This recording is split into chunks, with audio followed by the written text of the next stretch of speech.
سب سے پہلی بات تو یہ کہ غیر مسلم کنٹری، اس میں اتنا کراؤڈ دیکھ کے مسلمانوں کا بڑی خوشی ہوتی ہے، اور یہ کراؤڈ وہ ہے جو دین کی بات سننے کے لیے آیا ہے، بھلے چار شادیوں کے بہانے سننے آیا، سننے کے لیے آیا، کسی بھی عنوان سے آیا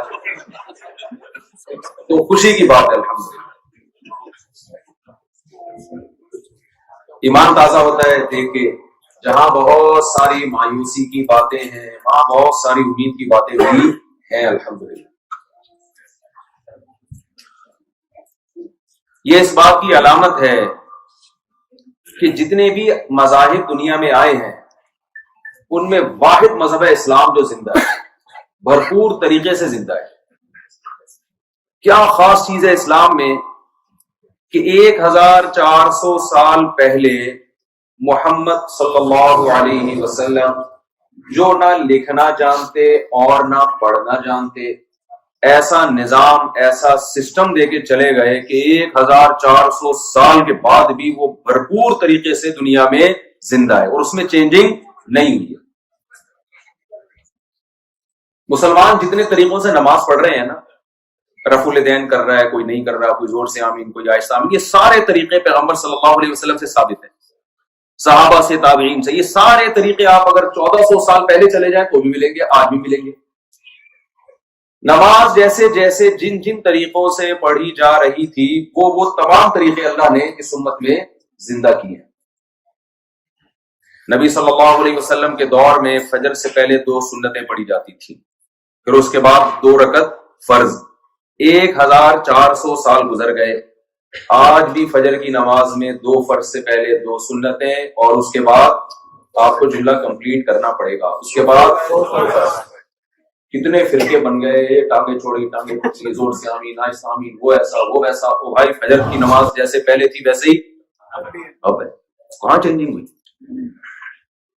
نمازیں پہلے بھی 5 تھیں اسلام میں، آج بھی کتنی ہے؟ آسٹریلیا میں آ کے چینج تو نہیں ہو گئی؟ کسی نے فتویٰ دیا ہو کہ جی 8 نمازیں یا 4 نمازیں؟ یہ میں اس لیے کہہ رہا ہوں کہ آج ایک پروپیگنڈا کیا جا رہا ہے، کون سا اسلام، کون سا اسلام، کس اسلام کو فالو کریں، اتنے سارے فرقے۔ اس چکر میں ہمارا جو لبرل طبقہ ہے، جو نئی جنریشن ہے، وہ شراب کباب کی طرف جا رہی ہے۔ یار اس مولوی کو سنو وہ یہ کہہ رہا ہے، اس اسکالر کو سنو وہ یہ کہہ رہا ہے، اس اسکالر کو سنو وہ یہ کہہ رہا ہے۔ اس سے اسلام ہی مشکوک نظر آنے لگا ہے۔ یار اسلام پتہ ہی نہیں صحیح ہے کیا غلط ہے کیا۔ میں بتا رہا ہوں بھائی، جتنا اسلام ہمیں فالو کرنا ہے نا، جتنا آخرت میں بخشش کے لیے ضروری ہے، وہ الحمدللہ آج بھی کیا ہے؟ دیکھو بول ہی نہیں رہے، محفوظ ہے، موجود ہے، محفوظ ہے۔ تو 5 نمازیں تھی، آج بھی 5 نمازیں ہیں۔ ظہر کی فرض کتنی ہوتی ہیں؟ 4 رکعت، پہلے بھی 4 تھی، آج بھی کیا ہے؟ 4۔ نماز شروع کرنے میں بھی اللہ اکبر کہہ کے شروع کرنی ہے، ختم کیسے کرنی ہے؟ السلام علیکم، ہیلو ہائے کر کے نماز۔ کسی کہیں دیکھا آپ نے کہ بھی چونکہ 1400 سال پہلے السلام علیکم کہا جاتا تھا، اب hello guys, how are you, اس طرح سے کوئی ہے؟ وہی طریقہ ہے۔ وضو کیا ہے؟ ویسے ہی ہے۔ 1400 سال پہلے بھی نماز سے پہلے حکم تھا وضو کرنے کا، آج بھی نماز سے پہلے حکم کیا ہے؟ وضو کیا جائے۔ مسلمان پہلے بھی کرتے تھے وضو، آج بھی وضو کرتے ہیں۔ 1400 سال میں نماز کے طریقے میں تحریف نہیں ہوئی، نماز سے پہلے کیا شرطیں ہیں ان میں تحریف نہیں ہوئی۔ بیت اللہ کی طرف رخ کر کے نماز پڑھنی ہے، آج بھی 1400 سال پہلے بھی امام کے پیچھے کیسے نماز پڑھی جائے گی، انفرادی کیسے نماز پڑھی جائے گی، جماعت کے اوقات کیا ہیں۔ او بھائی دنیا میں کوئی مذہب 50-60 سال اتنا کنٹینیو نہیں چلتا جتنا اسلام 1400 سال چلا ہے۔ کوئی تو پاور ہے اس میں، کوئی تو وجہ ہے جو چینجنگ نہیں ہو رہی۔ یہ انسان کے بنائے ہوئے مذہب میں یہ نہیں، یہ طاقت نہیں ہے۔ انسان کے لا، آپ آسٹریلیا کا قانون 10 سال پہلے کا دیکھ لو، 20 سال پہلے کا دیکھ لو، 100 سال پہلے کا دیکھ لو، ہر دفعہ چینجنگ ہو رہی ہے کہ نہیں ہو رہی؟ ابھی میں آ رہا تھا گاڑی میں یہاں بیان کے لیے، ایک اوور اسپیڈ گاڑی نکلی، پتہ نہیں پی کے چلا رہا تھا کیا کر رہا تھا، وہ اتنی اسپیڈ میں گیا زوم کرتا ہوا۔ تھوڑی دیر میں ہم نے دیکھا اس کے پیچھے پولیس، اچھا پولیس نے جا کے روک لیا اس کو۔ پاکستانی اتنی انتہائی تمیز سے یہاں زندگی گزار رہے ہوتے ہیں, اتنے شریف طرفہ قسم کے پاکستانی یہاں میں دیکھے ہیں. میں حیران ہوتا ہوں کہ یار کیا سچی مچی کا پاکستانی ہے یا کہیں ایسا تو نہیں کہ کپڑے چینج کر لیے اس نے. تو پاکستانی جو ہمارے جو ڈرائیور سلیم الحق بھائی جن کی انویٹیشن پہ میں یہاں آیا ہوں, انہوں نے گاڑی 40 پہ کر دی, 40 پہ کر دی. میں نے کہا یہ تکلف. انہوں نے کہا بھائی یہاں لا یہ ہے کہ جب ایمبولینس یا پولیس کی کوئی بھی گاڑی وہ اشارے کر رہی ہو نا, تو یہ اس کی علامت ہے کہ اب آپ اس کے قریب 40 سے اوپر اسپیڈ میں نہیں گزر سکتے. میں نے کہا یہ تو میں نے پہلی دفعہ سنا ہے کہ پولیس کی موبائل کہیں کھڑی ہے تو آپ 40 سے زیادہ نہیں جا سکتے. انہوں نے کہا بھائی ہوا یہ تھا کہ پہلے لوگ اپنی اسپیڈ سے گزر جایا کرتے تھے. ونس اپون اے ٹائم, 1-8 سال پہلے کوئی پولیس والا اپنی گاڑی سے مجرم کو پکڑنے کے لیے اترا, پیچھے سے ٹرک اسپیڈ سے آ رہا تھا اور اس نے پولیس والے کو مار دیا جان سے. تو لا بنا کہ بھائی اب کہیں بھی ایمبولینس ہے, کہیں بھی پولیس کی موبائل ہے, تو آپ 40 سے زیادہ اسپیڈ سے نہیں گزر سکتے. چینج ہوا نا قانون, صحیح ہوا. تو دنیا میں انسان کے بنائے ہوئے قوانین اسٹیبل نہیں ہوتے. سوسائٹی کے حساب سے, زمانے کے حساب سے وہ ڈیلی بیسس پہ یا سالانہ بیسس پہ وہ چینج ہوتے رہتے ہیں.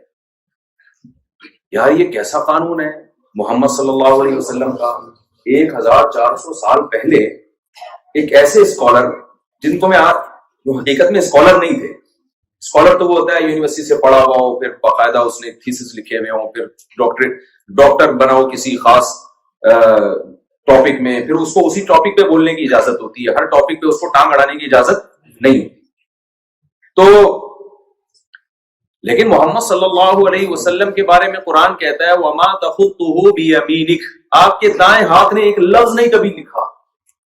الف با اور تا کا فرق محمد صلی اللہ علیہ وسلم نہیں جانتے تھے. اور قانون کیا لے کر آئے ہیں؟ ساری دنیا کے سارے انسانوں کے لیے قیامت تک.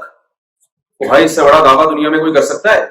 یہ تو آسٹریلیا نے اتنے اسٹیبل ہو کے, اتنے پڑھے لکھے ہو کے بھی یہ دعویٰ کبھی نہیں کیا کہ ہم جو لا پیش کر رہے ہیں یہ صرف آسٹریلیا کے لیے نہیں, ساری دنیا کے سارے انسانوں کے لیے اور قیامت تک کے لیے. اتنا بڑا دعویٰ کوئی دنیا میں مذہبی اسکالر نہیں کر سکتا, نہ مذہبی اسکالر نہ کوئی اور اسکالر کر سکتا ہے. کرے گا تو فوراً کسی نفسیاتی ہاسپٹل میں اس کو جمع کرا دیا جائے گا کہ یار یہ اپنی اوقات سے بہت زیادہ آگے نکلنے کی کوشش کر رہے ہیں. کمال کی بات ہے محمد صلی اللہ علیہ وسلم تو یہ دعویٰ کر کے گئے. 1400 سال پہلے ایک ایسا شخص جس کی ولادت سے پہلے, ایک ایسی شخصیت جس کی ولادت سے پہلے ان کے والد دنیا سے چلے جاتے ہیں, کوئی یہ الزام نہ لگا سکے کہ باپ نے ایسی تربیت کی ہے. ماں کے سائے سے بھی محروم ہو جاتے ہیں 6 سال کی عمر میں. جو آپ کو پالتے ہیں, آپ کے دادا اور آپ کے چچا, وہ آپ کے ویژن اور نظریے سے متفق نہیں ہے. ہم کہہ سکتے تھے ہو سکتا ہے دادا نے ایسی تربیت کی ہو, کہیں سے ٹریننگ لی ہو, اور دادا اور چچا آپ کو یہ سب کچھ, جملہ تو مکمل کر یہ سب کچھ سکھا رہے ہو. یہ قوم نہیں سکھا رہی ہو. بھائی آپ جو دعوت لے کر آئے, جو سسٹم لے کر آئے, اس کی سب سے بڑی مخالفت تو وہ قوم ہی تو تھی. بدر میں محمد صلی اللہ علیہ وسلم کی تلوار سب سے پہلے کس کے خلاف اٹھی ہے؟ اپنی قوم کے خلاف, اپنے کزن, اپنے رشتہ دار, اپنے ہی لوگ. اس سے پتا چلتا ہے بھائی آپ کو یہ سب کچھ سکھانے والے آپ کے لوگ نہیں تھے. کہاں سے سیکھ رہے ہیں بھائی ایسا لا, ایسا قانون؟ اگر ہم کہتے ہیں آپ کو یہود و نصارہ نے سکھایا, تو آپ صلی اللہ علیہ وسلم جو دین لے کر آئے وہ یہود و نصارہ کے دین کی, کہ جو اس وقت کے نظریات تھے ان میں بہت سے نظریات کی نفی کر رہا ہے. اور آپ کی دشمنی اس وقت یہود و نصارہ سے بھی تھی. تنہا ایک شخصیت اٹھتی ہے جو نہ لکھنا جانتی اور نہ پڑھنا جانتی ہے, اور اس پر یہ آیتیں نازل ہوتی ہیں قل یا ایھا الناس, اے نبی آپ ساری دنیا کے سارے انسانوں سے کہہ دو, ارسلت الی کافۃ للناس, حدیث میں آتا ہے کہ میں تمام دنیا کے تمام انسانوں کی طرف پیغمبر بنا کر بھیجا گیا ہوں. ساری دنیا کے سارے انسانوں کی طرف. اور میں جو نظام لے کر آیا ہوں, اس نظام کے علاوہ وَمَن يَبْتَغِي غَيْرَ الْإِسْلَامِ دِينًا فَلَن يُقْبَلَ مِنْهُ, اس نظام جس کو اسلام کہا جاتا ہے کوئی اگر اس اسلام کے علاوہ کسی بھی چیز کو فالو کرے گا وہ قطعاً کسی بھی قیمت پہ نجات یافتہ نہیں ہو سکتا. بتاؤ یہ دعویٰ چھوٹا ہے یا بہت بڑا ہے؟ بہت بڑا دعویٰ ہے یہ دعویٰ یا تو معاذ اللہ نقل کفر کوئی جھوٹا شخص کر سکتا ہے جو بہت بڑا کذاب ہو، بہت ہی بڑا کذاب ہو، یا یہ دعویٰ وہی کر سکتا ہے جو واقعی میسنجر آف گاڈ ہو، جس کو اللہ نے یہ سب کچھ کہا ہو کہ آپ نے یہ دعویٰ کرنا ہے. تو ہم دیکھتے ہیں 1400 سال پہلے محمد صلی اللہ علیہ وسلم ایک دین لے کر آئے. میں یہ باتیں آپ کے سامنے اس لیے کر رہا ہوں کہ ہماری جو جنریشن ہے نا، نیو جنریشن جو ان ملکوں میں آتی ہے، یہاں کی ترقی دیکھتی ہے، بہت اچھی بات ہے، اللہ ان کو اور ترقی عطا فرمائے. ان کے آپ پر خصوصی احسانات ہیں، انہوں نے آپ کو یہاں ٹھکانہ دیا، ان کی نفی کرنا مقصود نہیں ہے. من لم یشکر الناس لم یشکر اللہ، حدیث میں آتا ہے جو لوگوں کا شکر ادا نہیں کرتا وہ اللہ کا بھی شکر ادا نہیں کرتا. انہوں نے آپ کو صاف ہوا دی، صاف پانی دیا، کھلی سڑکیں دی، اچھے گھر دیے، علاج دیا، یہ ان کا احسان ہے جس کا بدلہ آپ پر لازم ہے. لیکن کچھ سائیڈ افیکٹ بھی ہے. جب انسان کو خوشیاں ملتی ہیں، ترقی ملتی ہے، تو جہاں اس کے پازیٹیو کچھ فائدے ہوتے ہیں وہاں اس کے کچھ سائیڈ افیکٹ بھی ہوتے ہیں. وہ سائیڈ افیکٹ کیا ہیں کہ انسان اپنے دین اور مذہب سے بیزار ہونا شروع کر دیتا ہے. اس لیے میں آپ سے یہ عرض کر رہا ہوں کہ ان کے پاس بہت کچھ ہے، لیکن جو سسٹم اسلام نے دیا ہے وہ اسلام ہی کے پاس ہے، وہ دنیا میں کسی کے پاس نہیں ہے. وہ آپ کی سب سے پہلی ضرورت ہے، اس سے دستبردار ہونے کی کوشش مت کرنا. کتنے لوگ یہاں آئے ہیں، مجھے آج بتایا کہ جو 100-150 سال پہلے افغانی یہاں آئے تھے، پاکستانی آئے تھے، کچھ بلوچ آئے تھے، انہوں نے مسجدیں بنائی، ان کی اولادوں کی اولادیں مرتد ہو چکی ہیں، دین چھوڑ چکی ہیں. جو مسجدیں بنا کر گئے ہیں آج ان کے زمانوں کی مسجدیں موجود ہیں، مگر ان کی اولادیں آج اسلام کو فالو نہیں کرتی. بھائی آپ کے پاس یہاں سب کچھ ہے. ہمیں پاکستان میں جب بیان کرنا پڑتا ہے تو دو چیزوں پہ، اسلام پہ بھی ترقی پہ بھی الگ سے کرنا پڑتا ہے. دو چیزوں میں بیان کرنا پڑتا ہے. یہاں ایک مسئلہ تو حل ہو گیا نا، خوشحال زندگی گزر رہی ہے ماشاءاللہ، اور سب کچھ سیٹ ہے. مجھے کھانسی تھی، ختم ہو گئی. میں بہت کھانس رہا تھا بہت دنوں سے، بغیر کسی میڈیسن کے. جاپان آتے ہی میری کھانسی ختم ہو گئی. ایک دو ہلکی پھلکی سی کبھی کبھار 2-4 جو آ جاتی تھی بہت زیادہ بات کرنے پر، تو وہ آسٹریلیا آ کے وہ بھی ختم ہو گئی.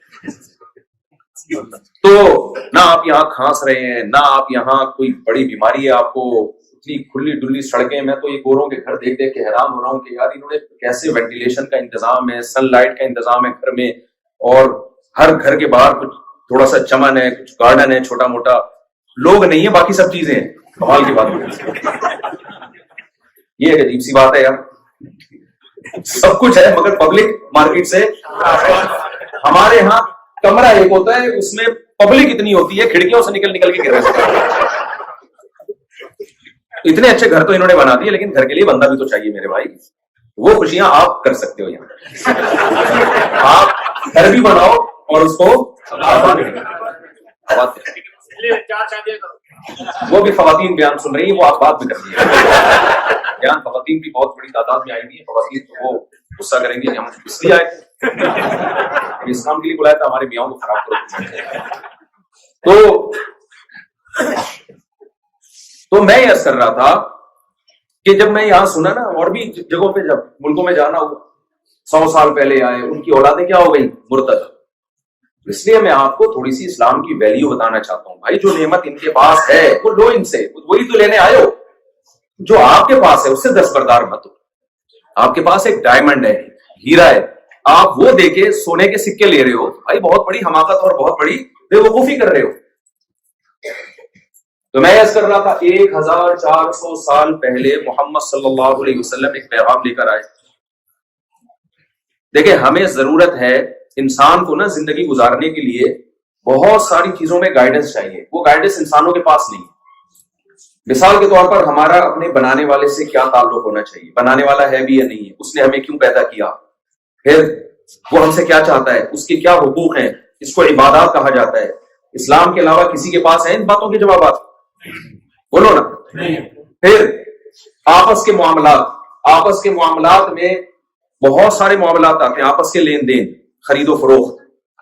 آپ نے اسلامک بینکنگ کا نام تو سنا ہوگا, کبھی ہندو بینکنگ کا نام سنا آپ نے؟ بھائی کبھی عیسائیت بینکنگ کا نام سنا آپ نے؟ اس لیے کہ اسلام نے ایک آلٹرنیٹ پیش کیا ہے. ہر چیز میں اسلام کے پاس ایک آلٹرنیٹ ہے. دنیا میں کسی مذہب کے پاس ایسا آلٹرنیٹ نہیں. بیع و شراء کے احکام اسلام نے بتائے ہیں. نبی صلی اللہ علیہ وسلم یہاں تک بتایا, ایک صاحب میرے پاس آئے, مجھے کہنے لگے کہ یہ جو قیمتیں آج کل متعین کی جاتی ہیں یہ جائز ہیں ناجائز ہیں؟ میں نے کہا صحیح حدیث ہے, ان اللہ هو المسعر, چیزوں کی ویلیو متعین کرنے والا کون ہے؟ اللہ ہے. اللہ جب چیز سستا کرنا چاہتا ہے زیادہ پیدا کر دیتا ہے, مہنگا کرنا چاہتا ہے قلت کر دیتا ہے. تو حدیث میں کیا آتا ہے کہ چیزوں کی قیمت کون متعین کرتا ہے؟ اللہ. دعوا الناس, تجارت کے بارے میں نبی نے کیا فرمایا؟ دعوا الناس, لوگوں کو اپنے حال پہ چھوڑ دو. یرزق اللہ بعضهم ببعض, اللہ سب کو ایک دوسرے کے ذریعے کھلائے گا. اور تجارتوں پہ مخصوص لوگوں کا قبضہ ہے, مخصوص لوگوں کا قبضہ ہے. کھل کے تجارت نہیں ہو سکتی. اگر یہ تجارت اوپن ہو جائے سب کو اللہ تعالیٰ بے تحاشا رزق عطا فرمائے. یہ جو غربت اور مہنگائی ہے نا, وجہ کیا ہے؟ تجارت چند ہاتھوں میں سمٹ کے رہ گئی.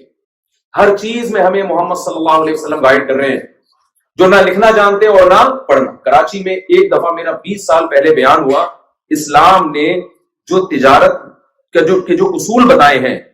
دیکھیں غیر مسلم بھی تجارت کرتے ہیں, بزنس کرتے ہیں, اسلام میں بھی تجارت کے کچھ اصول ہیں. قبضے سے پہلے آپ نے بیچنا نہیں ہے, جب تک کوئی کسی چیز کا رسک نہ اٹھا لیں.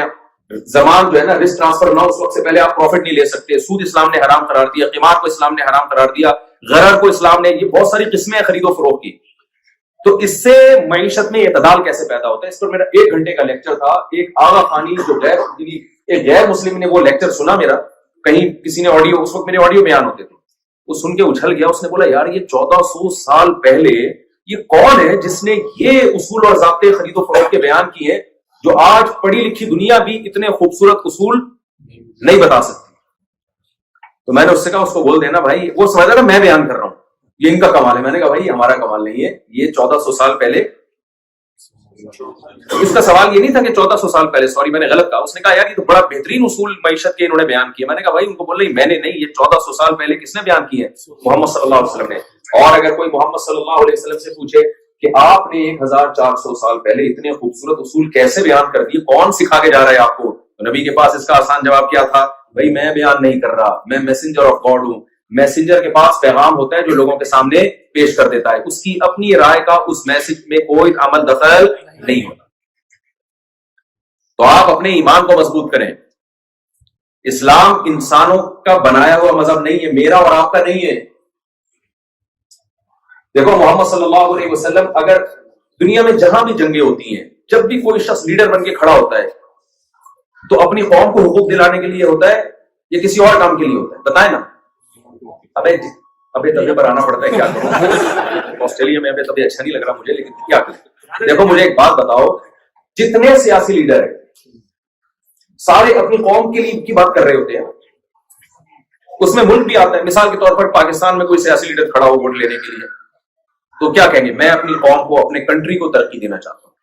کیا وہ اس بیس سے آپ سے ووٹ مانگے کہ میں پوری دنیا کے انسانوں کو ترقی دلانا چاہتا ہوں؟ لوگ کہیں گے بہت پہلے ہی پھینک رہا تھا, اور مزید پھینکنا شروع کر دیں. یہی کہیں گے کہ کچھ اور کہیں گے؟ یار کم چھوڑا کرو یار, ساری دنیا کے سارے انسانوں کا تم نے ڈھیگا لیا. جو بھی اٹھتا ہے وہ دعویٰ کیا کرتا ہے؟ میں اپنی قوم.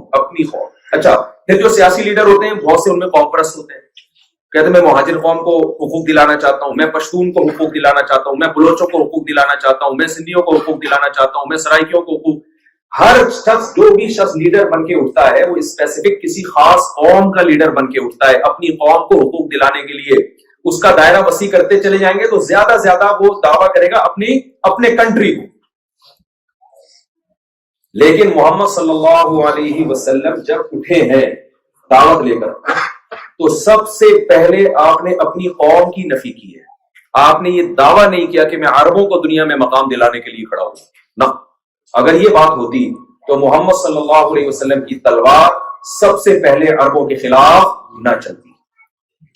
یہ جو کہتے ہیں نا اسلام تلوار کے زور سے پھیلا ہے, اور تلوار اور دہشت گردی, بھائی دہشت گردی اور تلوار ہمیشہ وہاں ہوتی ہے اپنی قوم کو سپورٹ کرو اور دوسروں کا بیڑا غرق کرو. وہاں کیا ہو رہا ہے؟ اپنی قوم کے خلاف لڑائی لڑی جا رہی ہے. سب سے پہلے 313 1000 کے خلاف لڑ رہے, 313 بھی عربی ہے جن میں اپنی قوم کے اگینسٹ, یعنی اپنی غیر قوم کے لوگ بھی, مدینہ کے لوگ بھی کچھ شامل ہیں اس میں. لیکن اس طرف جو لڑ رہے ہیں وہ ٹوٹلی اپنی قوم کے لوگ ہیں. تو محمد صلی اللہ علیہ وسلم کی دعوت کے لیے آپ نے ایک ایک چیز میں ہمیں گائیڈ کیا. خرید و فروخت میں ہمیں گائیڈ کیا, نکاح و طلاق کے حکام میں ہمیں گائیڈ کیا, وراثت کے حکام میں ہمیں گائیڈ کیا, حکومت کیسے چلانی ہے اس میں ہمیں گائیڈ کیا, طہارت کے حکام میں ہمیں گائیڈ کیا. آج دنیا میں صفائی کی باتیں ہو رہی ہیں. محمد صلی اللہ علیہ وسلم نے اس وقت طہارت کے حکام بیان کیے ہیں جب صفائی اور ستھرائی کے لفظ سے لوگ واقف نہیں. میں مدرسے میں جب گیا نا تو ہم نے جب کتاب شروع کی, فقہ کی سب سے پہلی کتاب ہے قدوری, یعنی جو اسلامک لاز ہے نا, جو بعد میں فقہاء نے پورے اسلام کے قوانین کو مرتب کیا نا بھائی, ترتیب سے اس کو جمع کیا بھائی. تو ترتیب جب دی جاتی ہے نا اسلامی قانون کو, اس میں سب سے پہلے طہارت کے ابواب آتے ہیں. یعنی اسلام کے جو قوانین شروع ہوتے ہیں وہ سب سے پہلے کہاں سے شروع ہوتے ہیں؟ صفائی ستھرائی سے. نہیں آئی میرا خیال ہے بات سمجھ میں؟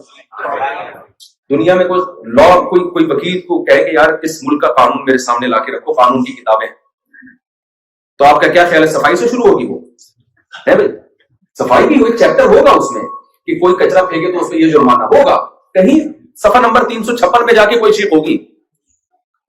حضرات فقہائے کرام نے, ابو حنیفہ, امام شافعی, امام مالک, امام احمد بن حنبل, یہ جو 4 بڑے بڑے فقہاء تھے جنہوں نے اسلامک لا کو مرتب کیا یا کروایا, تو ان میں جب اسلامی قانون کو کتابی شکل میں ریٹن فارم میں لایا گیا ہے تو تمام فقہاء, تمام علماء جو لا اور قانون کی ابتدا کرتے ہیں وہ کہاں سے کرتے ہیں؟ کتاب الطہارہ, صفائی کا باب. یہ بھائی سارے ایک جیسے کیوں سب کتاب الطہارہ سے کیوں شروع کر رہے ہیں؟ اس کی وجہ یہ ہے کہ انہوں اسلام میں سب سے پہلی چیز جو نظر آئی وہ کیا تھی؟ تو صفائی ستھرائی. انہوں نے دیکھا کہ نبی صلی اللہ علیہ وسلم کے پاس جب کوئی غیر مسلم مسلمان ہوتا ہے تو سب سے پہلے اس کو غسل اور طہارت کا حکم دیا جاتا ہے, باقی احکام بعد میں.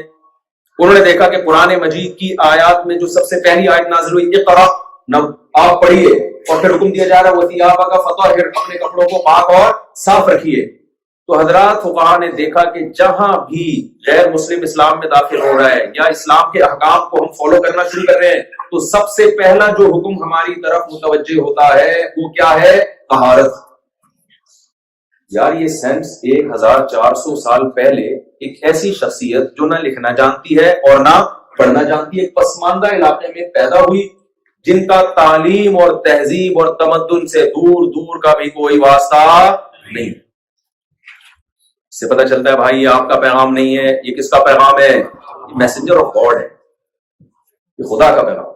دیکھو آپ کے پاس ایک سادہ سا شخص آیا جو ایک پیپر پہ بڑا بہترین اس نے مضمون لکھا, بڑا خاندانی مضمون لکھا.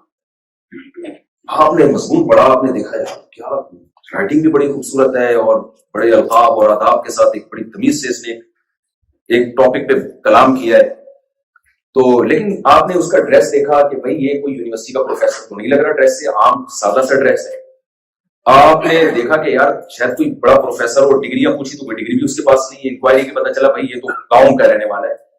تو آپ فوراً اندازہ لگا لو کہ بھائی یہ اس کا, بولے نا یہ اس نے نہیں لکھا, یہ اس کا مضمون, یہ اس کو کسی نے دیا ہے.